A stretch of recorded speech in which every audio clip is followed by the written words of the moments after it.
Thank you. Now, I appreciate it. Something else I'm getting tired of is all this stupid bullshit we have to listen to all the time about children. It's all you hear in this country. Children, help the children. What about the children? Save the children. You know what I say? Fuck the children. Fuck them. They're getting entirely too much attention. And I know what you're thinking. You say, Jesus, he's not going to attack children, is he? Yes, he is. He's going to attack children. And remember, this is Mr. Conductor talking. I know what I'm talking about. I know what I'm talking about.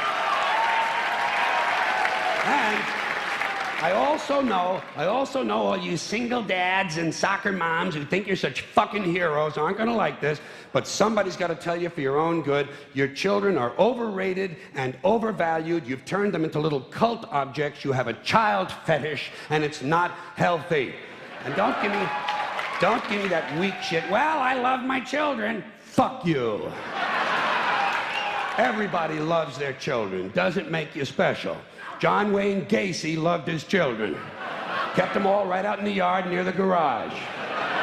That's not what I'm talking about. What I'm talking about is this constant, mindless yammering in the media, this neurotic fixation that somehow everything has to be revolved around children. It's completely out of balance. Listen, there are a couple of things about kids you have to remember. First of all, they're not all cute, okay? In fact, if you look at them close, some of them are rather unpleasant looking. And a lot of them don't smell too good either. The little ones in particular seem to have a kind of urine and sour milk combination or something. Stay with me on this. The sooner you face it, the better off you're going to be. Second premise, not all children are smart and clever. Got that? Kids are like any other group of people. A few winners, a whole lot of losers. There are a lot of loser kids out there who simply aren't going anywhere. And you can't save them all. You can't save them all. You got to let them go. You got to cut them loose. You got to stop overprotecting them because you're making them too soft. Today's kids are way too soft. For one thing, there's too much emphasis on safety. Child-proof medicine bottles and fireproof pajamas, child restraints and car seats and helmets, bicycles, skateboard, baseball helmets. Kids have to wear helmets now for everything but jerking off. Grown-ups have taken all the fun out of being a kid just to save a few thousand lives. It's pathetic. It's pathetic. What's happening is, you know what it is? These baby boomers, these soft, fruity baby boomers, are raising an entire generation of soft, fruity kids who aren't even allowed to have hazardous toys, for Christ's sakes. Hazardous toys. Shit, whatever happened to natural selection? Survival of the fittest. The kid who swallows too many marbles doesn't grow up to have kids of his own. Simple as that. Simple. Nature knows best.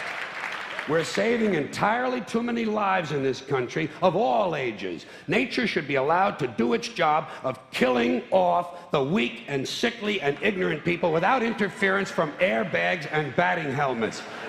Just think of it as passive eugenics, okay? Now, here's another example of overprotection. Did you ever notice on the TV news, every time some guy with an AK-47 strolls onto a schoolyard and kills 3 or 4 kids and a couple of teachers, the next day, the school is overrun with counselors and psychiatrists and grief counselors and trauma therapists trying to help the children cope. Shit.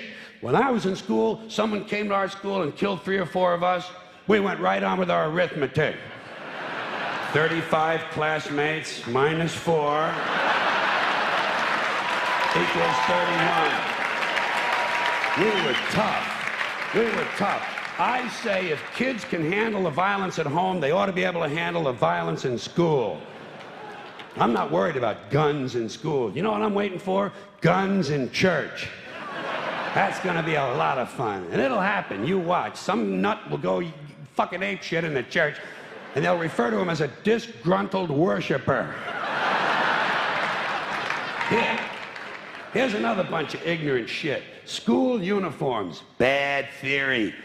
The idea that if kids wear uniforms to school, it helps keep order. Don't these schools do enough damage making all these kids think alike? Now they're going to get them to look alike, too? And it's not a new idea. I first saw it in old newsreels from the 1930s, but it was hard to understand because the narration was in German.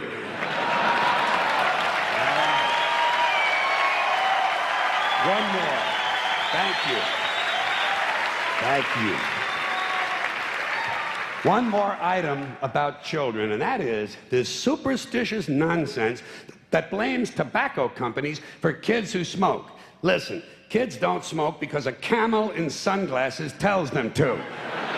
They smoke for the same reasons adults do, because it relieves anxiety and depression. And you'd be anxious and depressed, too, if you had to put up with these pathetic, insecure, striving, anal, yuppie parents who enroll you in college before you're old enough to know which side of the playpen smells the worst.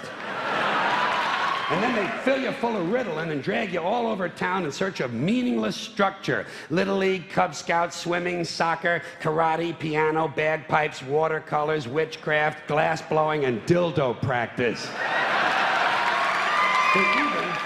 They even have play dates, for Christ's sakes. Playing is now done by appointment.